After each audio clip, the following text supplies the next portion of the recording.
আপনার হাতের মোবাইলে আপনার অনেক বন্ধু এবং আত্মীয়দের ফোন নাম্বার আছে, কিন্তু প্রশ্ন হলো এই সংখ্যার কয়টি আপনার মনে আছে? হয়তো 4 বা 5টি, কেউ হয়তো 10টি ফোন নাম্বার মনে রেখেছেন। কেমন লাগবে আমি যদি আপনাকে বলি যে আপনাকে 1 ঘন্টার মধ্যে 700 থেকে 800 পাতার একটি বই পড়তে হবে এবং এর প্রতিটি অক্ষর মনে রাখতে হবে। আমরা সবাই মনে করব এটা অসম্ভব, কিন্তু তো অসম্ভব হয়নি স্বামী বিবেকানন্দের কাছে। স্মৃতিশক্তি অর্জনের জন্য বিবেকানন্দ 3টি বিষয় অনুসরণ করেছিলেন। এই ভিডিও থেকে আমরা জানতে পারবো স্বামীজির এই আশ্চর্য স্মৃতিশক্তির পিছনে রহস্য।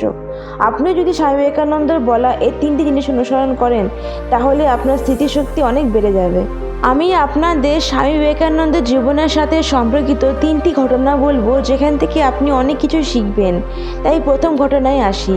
এটা সবাই জানেন, স্বামীজি ছোটবেলার নাম ছিল নরেন্দ্রনাথ। নরেন্দ্রনাথ 1980 সালে মিরাটে গিয়েছিলেন। সেই সময় খুব কম লোকই স্বামীজিকে চিনত।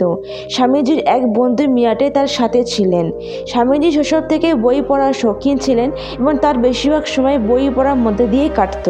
প্রতিদিন স্বামীজি স্থানীয় লাইব্রেরি থেকে একটি বই নিতেন, পড়তেন এবং পরের দিন ফেরত দিয়ে দিতেন। এই লাইব্রেরিতে যিনি থাকতেন তিনি স্বামীজির একদিনে 700 থেকে 800 পৃষ্ঠার একটি বই পড়তে পারেন তা বিশ্বাস করতে প্রস্তুত ছিলেন না। পড়ার পরে তিনি ফেরত দিয়ে দিতেন। লাইব্রেরিতে থাকা ব্যক্তি মনে করতেন যে তিনি কিছুই পড়ছেন না, বরং তিনি অন্যদের প্রভাবিত করার চেষ্টা করছেন।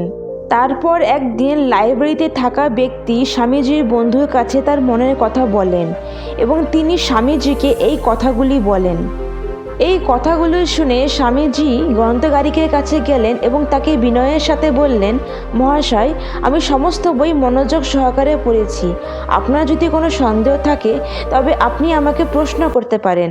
আমি যে বইগুলি পড়েছি সেগুলির যে কোনো প্রশ্ন আমাকে জিজ্ঞেস করুন। তিনি তাকে অনেক সময় ধরে অনেক প্রশ্ন করেছিলেন এবং স্বামীজির সমস্ত প্রশ্নের সঠিক উত্তর দিয়েছিলেন। গ্রন্থকারী খুব অবাক হয়েছিলেন।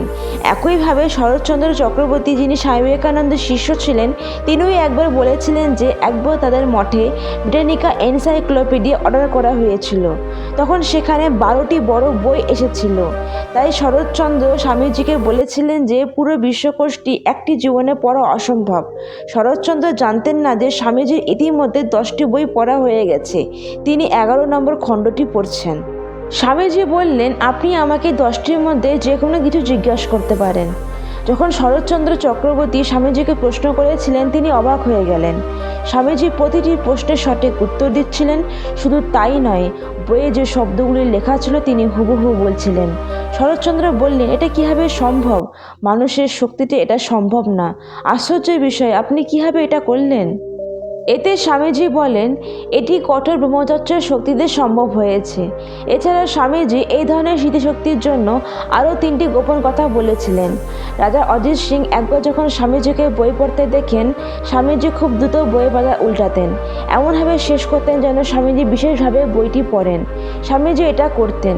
অজিত সিং স্বামীজিকে জিজ্ঞেস করেন যে আপনি এত দ্রুত একটা বই পড়েন কি করে?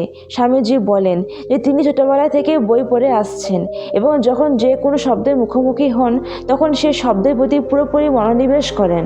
যদি কোনো ব্যক্তি তার একাগ্রতা দিয়ে নিজের শক্তি বাড়ান বা অনুশীলন করেন, তাহলে এক ঝলকের মধ্যে পড়া যেতে পারে। স্বামীজি বলেছিলেন যে এই ধরনের শক্তি পেতে 3টি জিনিসের প্রয়োজন। প্রথমটি হলো ধারাবাহিকতা, দ্বিতীয়টি হলো অনুশীলন এবং তৃতীয়টি হলো ধ্যান। বন্ধুরা, ভিডিওটি ভালো লাগলে চ্যানেলটিকে অবশ্যই সাবস্ক্রাইব করো, লাইক আর শেয়ার করতে ভুলো না। ভিডিওটিকে শেষ পর্যন্ত দেখার জন্য অনেক অনেক ধন্যবাদ।